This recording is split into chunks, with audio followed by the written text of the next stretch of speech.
Bienvenue à notre émission Gospel Truth. Aujourd'hui, je vais parler de l'excellence, le chemin de Dieu vers la promotion. J'ai ce petit livret qui n'est qu'un résumé de ce sujet.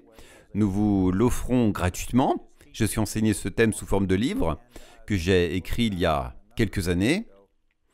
Et je l'ai récemment relu. Je sais que cela peut paraître étrange de relire son propre livre, mais je cherchais quelque chose et j'ai été tellement béni que j'ai fini par m'asseoir et lire tout le livre, en surlignant beaucoup de choses. C'est vraiment fantastique.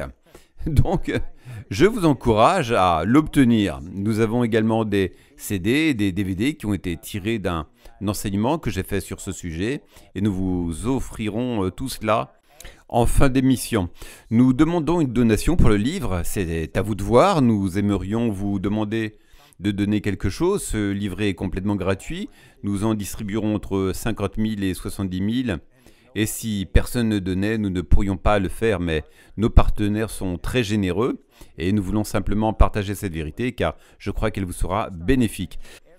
Bref, commençons par dire que tout le monde veut être promu. Je pense qu'il y a quelque chose en chacun de nous qui réalise que nous devons nous étirer et aspirer à quelque chose. Ne rien faire n'est pas une option. Tout le monde désire quelque chose de plus et je crois que c'est un don de Dieu. Je pourrais passer 1 ou 2 semaines à enseigner sur comment trouver, suivre et accomplir la volonté de Dieu pour sa vie. Et dans cet enseignement, je montre que chaque personne a son destin écrit par Dieu avant même sa naissance. Cela vient du psaume 139. Dieu a un plan pour nous et ses plans sont meilleurs que les nôtres. Il est écrit en Jérémie 29, 11. « Je connais les pensées que j'ai pour vous, dit le Seigneur, des pensées de paix et non de malheur, afin de vous donner un avenir et une espérance. » Ainsi, Dieu a un plan pour chaque personne et je crois qu'il y a quelque chose en nous qui nous pousse à nous étirer et à apprendre. C'est pourquoi les gens escaladent les montagnes. Vous avez déjà entendu les gens demander pourquoi ils font cela? Parce que cela existe. Ils ont simplement le désir de conquérir et de se dépasser pour voir ce qu'ils peuvent accomplir. Mon point est que je crois que chaque personne désire être la meilleure version d'elle-même. Et les gens prient pour cela, ils le désirent. Mais saviez-vous que très peu sont prêts à faire ce qu'il faut pour réellement voir le meilleur de Dieu et le plan de Dieu pour leur vie se réaliser? Cela ne se produit pas automatiquement. Même si Dieu a un plan, et je pourrais citer de nombreux versets, mais Jérémie chapitre 1 dit « Avant que je t'ai formé dans le ventre de ta mère, je t'ai sanctifié et t'ai ordonné prophète pour les nations. » Avant que Jérémie n'ait fait quoi que ce soit de bien ou de mal, Dieu avait un plan pour sa vie. Et ce n'est pas unique à Jérémie, c'est le cas pour chacun d'entre nous. C'est phénoménal si vous y pensez. Peu de personnes ont cette attitude. Mais Dieu a un plan. Quand vous êtes né, vous avez été créé pour un but spécifique. Si vous prenez cette logique et que vous l'appliquiez aux 60 millions de bébés avortés aux États-Unis seulement, et j'ai entendu dire que l'avortement est devenu la principale cause de décès dans le monde, et si vous y réfléchissez, tous ces enfants dans le ventre de leur mère avaient un plan. Dieu avait écrit un plan pour leur vie. Pensez à ce que le monde a manqué. Pensez à toutes les inventions, à toutes les choses qui auraient pu se produire grâce à toutes ces personnes qui sont mortes. Et pas seulement ceux qui sont avortés, mais j'ai entendu une fois un homme dire que si vous voulez aller à un endroit sur la planète où il y a le plus de potentiel, vous devriez aller dans un cimetière, car la vaste majorité des gens emportent leur véritable potentiel donné par Dieu avec eux dans la tombe. Et ils ne le réalisent jamais, ils ne le libèrent jamais.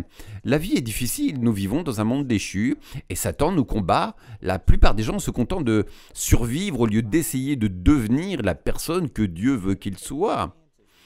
Ils deviennent comme l'eau, ils suivent le chemin de la moindre résistance.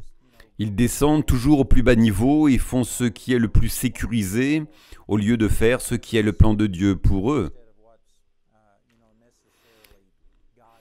Et je pourrais vous raconter dans ma propre vie que j'ai été appelé au ministère. Et il a été assez difficile de faire la transition entre ma situation et le ministère. Et Jamie et moi avons tout juste survécu à la transition. Et même après avoir été pasteur de 3 petites églises, le Seigneur m'a dit qu'il était temps de quitter cela et que je devais commencer à voyager et à passer à la radio et à la télévision, ce genre de choses. Saviez-vous qu'il y avait beaucoup de tentations de simplement se relâcher? Toutes ces choses coûtent beaucoup d'argent. Savez-vous que notre facture de télévision dépasse les 2 millions de dollars par mois? C'est ce que nous dépensons. Et ce n'est que pour le temps d'antenne. Cela n'inclut pas la production des émissions, ni tous les employés, le matériel nécessaire pour gérer tous les appels entrants. Par exemple, nous avons environ 160 employés qui ne font que répondre aux appels entrants, produire tous les produits, construire les bâtiments pour notre école biblique et bien plus encore. Et il aurait été facile de rester à un niveau inférieur et de ne pas me dépasser, de ne pas m'exposer au risque d'échouer. Mais encore une fois, je savais tout simplement que ce que Dieu m'avait appelé à faire. Et je peux vous dire par expérience personnelle que vous n'atteignez pas ce que Dieu veut pour vous sans effort. N'importe quel poisson mort peut flotter en descendant le courant.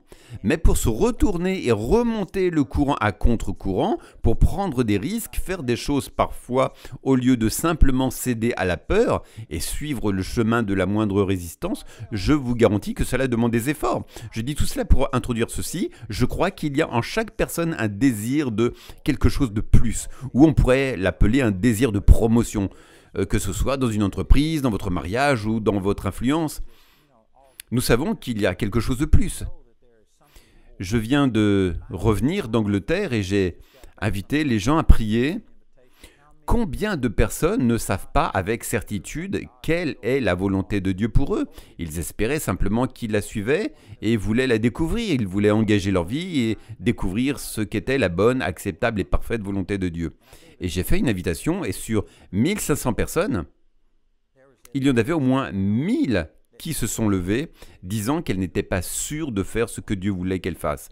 Mais elles voulaient savoir. Alors elles se sont levées et j'ai prié avec elles, et je soupçonne que ce même pourcentage est vrai pour toutes les personnes qui regardent ce programme partout dans le monde. Il y en a beaucoup parmi vous qui faites simplement ce que la vie vous a imposé. Vous jouez la carte qui vous a été distribuée au lieu de prendre l'initiative, de découvrir la volonté de Dieu et de la poursuivre. Et certains d'entre vous connaissent la volonté de Dieu. Et vous désirez voir les choses prospérer et voir une promotion, mais il y a des choses que vous devez faire pour voir cela se réaliser. Permettez-moi de commencer par ce passage de l'Écriture. Dans le psaume chapitre 75 au verset 6, il est dit « Car ce n'est ni de l'Orient, ni de l'Occident, ni du Midi que vient l'élévation. Mais Dieu est le juge, il abaisse l'un et il élève l'autre. » Maintenant, il y a beaucoup de choses que je pourrais dire à partir de ces versets, mais cela dit que la promotion vient de Dieu. Mais saviez-vous d'autre part que vous pouvez dire ceci, que Dieu ne la fait pas se réaliser automatiquement? C'est ce qui empêche beaucoup de gens d'avancer. Ils adhèrent à cet enseignement sur la souveraineté de Dieu et pensent que Dieu contrôle automatiquement leur vie, si bien que tout ce qui se passe dans leur vie doit être la volonté de Dieu. Ainsi, si c'est une tragédie, un échec, l'une de ces choses, ils apprennent simplement à l'accepter. Vous ne verrez jamais de promotion en raisonnant ainsi. Vous ne verrez jamais le meilleur de Dieu se réaliser avec cet état d'esprit où vous pensez que Dieu fait prospérer souverainement une personne et échouer une autre. C'est absolument faux. Si vous poussez cette logique à son but ultime, cela signifierait que la prostitution doit être la volonté de Dieu pour une personne, car après tout, Dieu est souverain. Cela ne pourrait pas arriver si Dieu ne le voulait pas. Cela signifierait que le meurtre, le viol, l'homosexualité, le mouvement woke que nous voyons, vous devrez dire que cela doit être la volonté de Dieu. Pourtant, l'Écriture dit très clairement que ces choses sont une abomination pour Dieu. Cette doctrine sur la souveraineté de Dieu qui rend les gens passifs au point qu'ils ne prennent aucune initiative, selon moi, c'est la pire doctrine dans le corps du Christ aujourd'hui. Et j'ai vu des gens être très en colère quand je dis des choses comme ça. Et j'ai déjà vu des gens venir me dire « Ce que vous dites est du diable !» Et je prends simplement leur propre doctrine et la retourne contre eux. Et je dis « Eh bien, selon votre doctrine, tout ce qui se passe doit être la volonté de Dieu. Je ne pourrais pas prêcher ceci si Dieu ne m'avait pas encouragé à le faire. » Et cela les déroute. Vous devez croire qu'il se passe des choses qui ne sont pas la volonté de Dieu. Par exemple, en 2 Pierre 3, verset 9, il est dit que Dieu ne veut pas que quiconque périsse, mais que tous parviennent à la repentance. Tu ne peux pas être plus clair que ça. C'est la volonté de Dieu que chaque personne se repente et reçoive le salut offert par Jésus. Et pourtant, Jésus lui-même a dit que plus de gens entreraient par la large porte de la destruction que par la porte étroite menant à la vie éternelle. Cela montre bien que la volonté de Dieu est que chaque personne naisse de nouveau, mais que tout le monde ne va pas l'accepter. Jésus lui-même a dit cela parce que la volonté de Dieu ne se réalise pas automatiquement. Il faut donc combiner ces éléments. La promotion ne vient de personne d'autre, elle vient de Dieu. Mais il y a des choses que nous devons faire pour recevoir la volonté de Dieu. Dieu ne va pas imposer sa volonté à qui que ce soit. Je reviens sur certaines choses que j'ai dites au début de l'émission. Dieu a écrit dans un livre « Chaque jour de ta vie ». Comment il était censé se dérouler. Et je te garantis qu'il n'y a pas inscrit l'échec, la maladie, la pauvreté, la douleur et l'angoisse. Ce n'était pas le plan de Dieu pour ta vie. Et pourtant, nous avons tous vécu ces choses parce que sa volonté ne se réalise pas automatiquement. Nous devons coopérer avec lui. Et je vais partager des éléments dans cet enseignement sur la façon dont tu peux coopérer avec le plan de Dieu pour ta vie afin de voir la promotion qui vient de Dieu. C'est donc Dieu qui te promeut. Il faut que tu te débarrasses de cette souveraineté de Dieu où tu penses que tout arrive automatiquement et que tu te laisses simplement porter par le courant. Il va falloir que tu prennes des décisions et que tu commences à poursuivre des objectifs. Et aussi, une autre chose qui nous empêche de recevoir les bénédictions de Dieu, c'est le fait que beaucoup d'entre nous pensent que c'est notre effort, nos talents, nos capacités qui nous promeuvent. Maintenant, Dieu peut utiliser des talents. C'est lui qui nous donne nos capacités. Si tu peux chanter, travailler de tes mains, dessiner, si tu as d'autres talents, ce sont des talents. C'est Dieu qui nous a donné ces choses. Dieu utilisera ces talents, mais il faut que tu ailles au-delà de l'idée que c'est ton talent, ta capacité, qui est la source de ta promotion. Maintenant, c'est une déclaration radicale et je sais que beaucoup de gens ne seront pas d'accord. Il y a une abondance d'écritures et je vais en parler plus en détail, mais en 1 Corinthiens chapitre 1, il est dit que vous voyez votre vocation, frère, comment il n'y a pas beaucoup de sages selon la chair qui sont appelés, pas beaucoup de puissants qui sont appelés, mais Dieu a choisi les choses faibles du monde, les choses viles du monde, les choses qui sont méprisées, les choses qui ne sont rien pour réduire à néant celles qui sont. Et la raison pour laquelle il a fait de cette façon est que nul chair ne doit se glorifier en sa présence. Maintenant, tu peux avoir des talents et des capacités, mais si tu comptes sur eux et si tu essaies de gagner une promotion juste par tes propres forces, cela ne fonctionnera pas. Je pense que c'est en Ésaïe 42, verset 8, Dieu parlait de son fils, Jésus. C'était une prophétie concernant la venue de Jésus. Et il a dit qu'il ne donnerait pas sa gloire à un autre. Il ne partagerait jamais sa gloire avec quiconque sauf Jésus. Et donc, si tu te donnes du crédit, si tu penses que c'est grâce à tes grandes capacités, à ton grand talent que Dieu t'utilise, et si c'est de là que tu attends la promotion, alors je te garantis que Dieu ne va pas promouvoir cela. Un autre passage que j'examinerai plus en détail est tiré de 1 Pierre chapitre 5 où il est dit que Dieu résiste aux orgueilleux. Et l'orgueil n'est pas seulement de l'arrogance. On peut définir l'orgueil de plusieurs façons, mais l'orgueil, c'est l'autosuffisance. C'est la dépendance de soi, au point où tu penses « Dieu, je n'ai plus besoin de toi, je suis génial !» Et je te le dis, il y a beaucoup de gens qui pensent qu'ils sont le cadeau de Dieu pour l'humanité. En réalité, tu te retrouveras avec Dieu qui te combattra et te freinera dans ta promotion si tu as ce genre d'attitude. Et encore, l'orgueil n'est pas seulement de l'arrogance. L'orgueil, c'est simplement l'autosuffisance, la dépendance de soi. Si tu penses que tu peux tout faire tout seul, tu fais en fait obstacle à ta propre promotion. La promotion ne vient pas de tes propres capacités, elle vient de Dieu. C'est Dieu qui élève l'un et abaisse l'autre. Maintenant, il existe des moyens d'être promu en dehors de Dieu. Mais je te garantis que cela produira toujours la mort. Il existe des moyens pour toi de prospérer financièrement. Tu peux aller braquer une banque, voler, mentir, tricher. Et tu pourrais prospérer en quelque sorte par ces moyens. Mais je te garantis que cela apportera la mort dans ta vie, dépression, honte, condamnation, toutes ces sortes de choses et dans la vie suivante, le jugement. Et donc, oui, tu pourrais prospérer, mais tu n'atteindras jamais le même potentiel. Tu n'atteindras jamais le degré de promotion que Dieu a prévu pour toi si tu fais les choses à sa manière. Si tu cherches la promotion de Dieu, tu vas devoir apprendre à t'humilier, devenir dépendant de Dieu et prendre tous tes talents et toutes tes capacités et tout ce que tu as et les soumettre à Dieu. Je pense à un ami ministre. Je ne vais pas mentionner son nom, mais avant de naître de nouveau, il était très populaire. Il avait une chanson numéro 1 à la radio dans les années 50. Il était très très populaire et un excellent chanteur. Ensuite, il est né de nouveau et pendant 7 ans, le Seigneur ne l'a pas laissé chanter. Je n'en connais pas toutes les raisons, mais le point qu'il faisait valoir était que son chant le glorifiait lui. Et quand il chantait, il recevait toutes les louanges et toute la gloire qui accompagnaient ce qu'il avait accompli et il les utilisait pour lui-même. Et maintenant qu'il était né de nouveau, le Saint-Esprit lui a simplement dit « Non, ne chante pas » parce que la façon dont il le faisait était égoïste, c'était dans la chair. Et donc pendant 7 ans, il voulait chanter, il pria à ce sujet et le Seigneur lui disait simplement « Non ».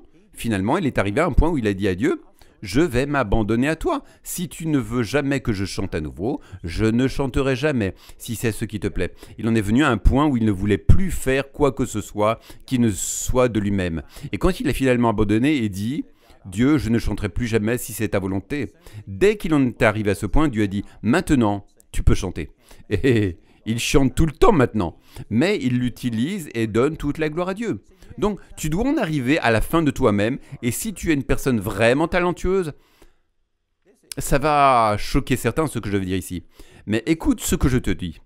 Si tu es vraiment talentueux, si tu fais partie de ces personnes aux 10 talents qui peuvent tout faire, tout ce que tu touches se transforme en or, et que ce sont tes capacités naturelles, que tu as juste ces dons, d'une certaine manière, je te plains, parce que, tu sais quoi? C'est difficile pour toi de reconnaître Dieu comme ta source. Tu penses que c'est ton habilité. Par exemple, si tu es bon avec les finances et que tu as toujours prospéré, c'est difficile pour toi de faire confiance à Dieu. Tu commences à penser à ce que tu peux faire pour produire tout ça. Mais une personne qui n'a pas été bonne dans ce domaine, elle devra simplement faire confiance au Seigneur. Et c'est la raison pour laquelle je crois que Dieu a choisi les choses faibles du monde pour confondre les puissantes. Parce qu'il voulait que nous lui faisions confiance. Il voulait que nous lui rendions la gloire. Je crois personnellement que Dieu veut que chacun de nous fasse quelque chose qui dépasse ses talents et ses capacités naturelles. Encore une fois, je reviens à ce passage en Jérémie chapitre 1 où le Seigneur a dit à Jérémie « Avant que tu sois même formé dans le ventre, avant que tu ne sortes du sein maternel, je t'ai sanctifié, je t'ai ordonné prophète. » Dieu ne l'a pas regardé et vu un talent, une capacité en lui disant « Oh, je pourrais utiliser cela. » Non, avant qu'il ait fait quoi que ce soit, avant même qu'il ne soit né, Dieu avait déjà écrit des choses pour lui. Dieu ne se contente pas de te regarder et de voir quelles sont tes capacités en pensant « Oh, je pourrais utiliser ça. » Non, il a un plan pour toi et je dirais, d'après mon expérience, que cela va être quelque chose qui dépasse tes talents et capacités naturelles. Comme dans mon cas, j'étais un introverti. Je parlais à quelqu'un la semaine dernière et je n'y avais pas pensé depuis longtemps, mais je jouais dans la petite ligue quand j'étais enfant au baseball. Et savais-tu que dans notre quartier, je pouvais toujours lancer une balle de baseball plus loin que n'importe qui que je connaissais. Et je pouvais frapper et faire toutes ces choses. Et dans le quartier, j'étais celui qui choisissait l'équipe. J'étais en quelque sorte un leader parmi les gens que je connaissais. Mais quand je me retrouvais devant des gens que je ne connaissais pas, j'ai joué dans la petite ligue pendant 4 ans, il me semble, je ne sais plus. Je n'ai jamais réussi un coup parce que je me tenais devant ces gens et je me figeais, je restais là et je frappais dans le vide. Une fois, je me suis motivé à l'idée que j'allais frapper la balle et je l'ai frappé. C'était un home run et le gars a sauté, l'a attrapé, est tombé par-dessus la clôture et la seule fois où j'ai frappé une balle, j'étais éliminé. Donc en gros, j'ai joué en tout. Non pas parce que je ne pouvais pas jouer au baseball, mais parce que j'étais paranoïaque devant les gens. Et maintenant, Dieu m'a appelé à prêcher à la télévision devant des milliards de personnes. Nous avons plus de 6 milliards de personnes qui peuvent regarder cette émission. Certainement des millions la regardent. Et Dieu m'a appelé à faire quelque chose qui dépasse mes capacités, pour me forcer à dépendre de lui. Et je crois que c'est pareil pour toi. Dieu a un plan parfait pour toi, mais il va dépasser tes capacités. Même si tu es une personne infiniment plus talentueuse que moi, je peux te garantir que Dieu va t'appeler, te pousser, t'appeler à faire quelque chose qui te dépasse, afin que tu sois obligé de lui faire confiance. J'ai ouvert une école biblique en Australie et j'y suis allé. Et le jour où nous allions l'annoncer, juste avant le début du service, le gars qui était là depuis 6 mois, qui avait trouvé les installations, tout mis en place, est venu me voir et m'a dit « Je ne peux pas faire ça. C'est trop grand pour moi. N'annonce pas que nous allons ouvrir l'école. Je démissionne. Je ne peux tout simplement pas faire ça. » Et à sa grande surprise, j'ai dit « Mon gars, c'est super !» Et il était choqué. Il m'a dit « Pourquoi trouves-tu ça super ?» Et j'ai répondu « Ça signifie que tu réalises que cela te dépasse. » Et j'ai dit que tant que tu ne t'arrêtes pas là, si tu vas au-delà de ça, au point de dire « Dieu, je ne peux pas », mais avec toi, je peux. Je crois que parce que tu me donnes la sagesse et la puissance pour me permettre de réussir, j'ai dit si tu vas au-delà de ça, pour en arriver à dépendre de Dieu, c'est exactement l'attitude que je veux. Nous avons donc annoncé l'ouverture de l'école, elle a commencé, ce fut l'un des meilleurs départs de toutes nos écoles étrangères, et je vous le dis, elle existe toujours. Je pense que cela fait 15 ans ou plus et nous voyons toujours de grandes choses se produire. C'est là que tu dois être. Tu dois reconnaître que la promotion vient de Dieu. Maintenant, Dieu t'a peut-être donné des talents et des capacités. Mais si tu te fies à toi-même, si tu essaies de recevoir la promotion uniquement par ton propre travail acharné et par tes efforts, tu es destiné à échouer. Au minimum, tu échoueras à atteindre le potentiel, tout le potentiel que Dieu a pour toi, car Dieu veut que tu dépendes de lui. Et tant que tu es dans l'orgueil, tant que tu es autonome et que tu te fies à toi-même, tu constateras en fait que Dieu se bat contre toi. Comme il est dit en 1 Pierre 5, que Dieu résiste aux orgueilleux, mais accorde sa grâce aux humbles. Donc ça va être une super série, je pense que ça va vraiment t'aider.